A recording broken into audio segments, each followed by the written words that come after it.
Dit is het verhaal van een jongeman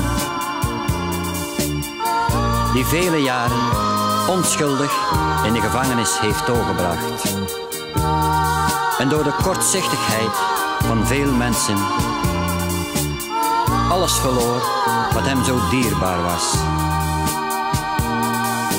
Waarom moet ik nu lijden voor iets wat een ander heeft gedaan?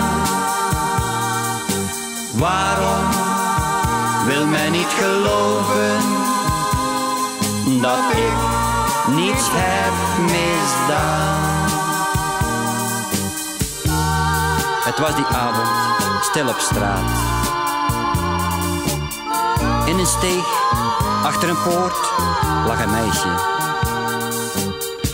Ik knielde bij haar neer om te helpen. Plotseling greep een voorbijgaande agent me in mijn kraag. Meteen werd ik meegenomen naar het bureau als verdachte. Duizenden vragen werden mij gesteld. Hoe onschuldig ik ook was, niemand geloofde mij. Het bloed dat aan mijn hand kleefde, was voor hen het bewijs. Waarom moet ik nu lijden voor iets wat een ander heeft gedaan? Waarom wil men niet geloven dat ik niets heb misdaan?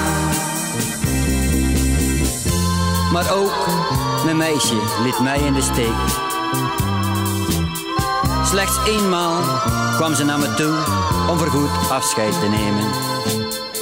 Ze gaf me de ring die ik haar had gegeven en kreeg voor het laatst nog een zoen.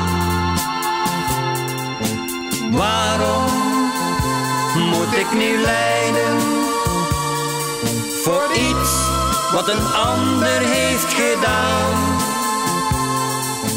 Waarom wil men niet geloven dat ik niets heb misdaan? Waarom moet ik nu lijden voor iets wat een ander heeft gedaan? Waarom wil men niet geloven dat ik niets heb misdaan?